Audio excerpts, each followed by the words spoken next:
Hey, once again, welcome back to my channel Learn English with Meha. I hope you all are doing well. तो आज मेरे video का है days 11 और आज हम बात करेंगे कुछ शॉर्ट फॉर्म्स की। शॉर्ट फॉर्म्स यानी कि जो कुछ वर्ड्स के शॉर्ट फॉर्म्स हम निकालेंगे। अब वर्ड्स के शॉर्ट फॉर्म यानी दो वर्ड्स को मिला के हम एक वर्ड बनाएंगे तो वो हो गया हमारा शॉर्ट फॉर्म। उसको हम बोलते हैं contractions.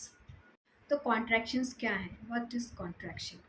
Contractions in English are words or phrases that are combined by an apostrophe to combine two new words into one.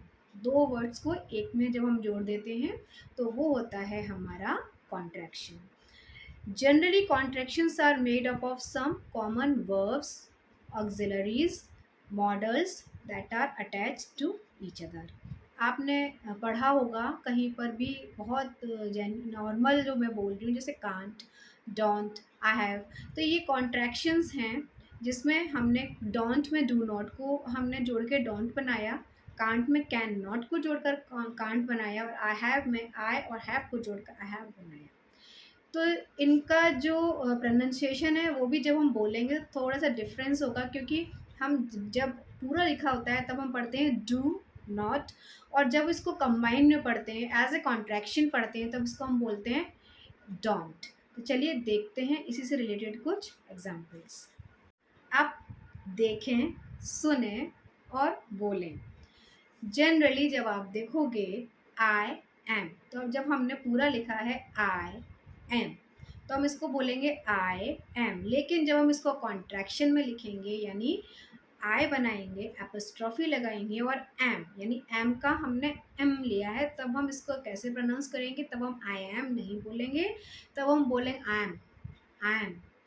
Next हमारा कॉन्ट्रैक्शन देखते हैं, you are. Contraction you are यानी पूरा जब हमने लिखा यू आर, जब इसको हम कॉन्ट्रैक्शन के रूप में पढ़ेंगे तब हम पढ़ेंगे you are, you are, you are. Next हम पढ़ेंगे हमारा अगला जो कॉन्ट्रैक्शन है, नेक्स्ट कॉन्ट्रैक्शन है वी आर. तो वी आर, तो इसका कॉन्ट्रैक्शन जब हम देखेंगे, आप देख सकते हैं स्क्रीन पे वी, तो वी और आर, इसमें आर का हमने आर ई लिख लिया है तो अब इसको हम बोलेंगे कैसे? वे आर. नेक्स्ट कॉन्ट्रैक्शन है हमारा दे आर, यानी पूरा जब हम पढ़ेंगे तो क्या पढ़ेंगे? They are. और जब इसको हम कॉन्ट्रैक्शन में पढ़ेंगे तब हम इसको पढ़ेंगे दे आर, दे आर. पूरा आर नहीं बोलेंगे. नेक्स्ट कॉन्ट्रैक्शन देखते हैं. नेक्स्ट कॉन्ट्रैक्शन है शी इज. इसका कॉन्ट्रैक्शन देखेंगे हम, she is, she is. He is, his, his, it is, its, its. और हैज़ अगर हम जब हम ही, शी और इट के साथ हैज़ का यूज़ करेंगे तब भी हमारा सेम कॉन्ट्रैक्शन जाएगा. Next contraction we have, we have. They have, they have. You have, you have. तो ये थे हमारे इधर आपने देखे पूरे वर्ड्स और ये हैं इधर हमारे कॉन्ट्रैक्शंस. नेक्स्ट कॉन्ट्रैक्शन देखते हैं, आई विल. आइल यानी विल नहीं बोलेंगे, आधा बोलेंगे I'll. You will, you will. He will, he will. She will, she will. They will, they will. It will, it will. मेरे स्टूडेंट्स ने पहली बार आइल को अपनी बुक्स में पढ़ा तो वो उन्होंने पढ़ा आई डबल एल, क्योंकि वो उनके लिए बहुत मतलब पहली बार ऐसे इनके सामने वो इंट्रोड्यूस हो रहा था. तो फिर मैंने उनको इसी तरीके से बताया कि जब हम कॉन्ट्रैक्शन पढ़ते हैं तो हम आधा आधा, क्योंकि हम आधा ले रहे हैं तो फिर हम आधा ही प्रोनाउंस करेंगे. अब नेक्स्ट कॉन्ट्रैक्शन पढ़ते हैं जो कि है वुड से रिलेटेड. किससे रिलेटेड है? Would say related. जनरली मैंने देखा है छोटे छोटे जो बच्चे हैं वो आई वुड का कॉन्ट्रैक्शन होता है आई अपस्ट्रॉफी देन डी, तो वो आई वुड को आई वुड ना पढ़ के आई डी, क्योंकि वो उनके सामने पहली बार अपीयर हो रहा है इसलिए उनको पता नहीं होता है. तो चलिए देखते हैं वुड से रिलेटेड कुछ कॉन्ट्रैक्शंस.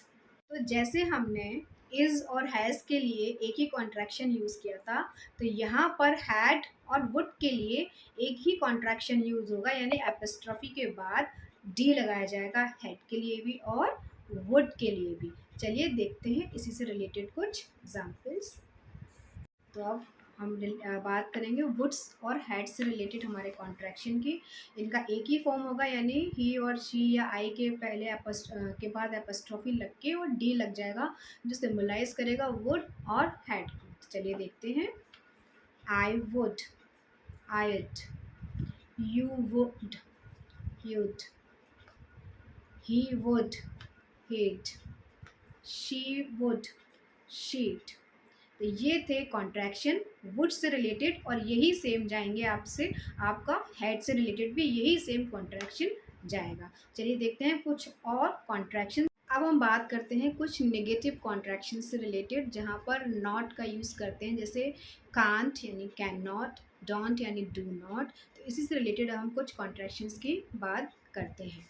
सबसे पहले हम देखेंगे are not, aren't, can not, can't, could not, couldn't, did not, didn't, has not, hasn't, have not, haven't, is not, isn't, shall not, shan't, should not, shouldn't, was not, wasn't, were not, weren't, will not, won't, would not, wouldn't।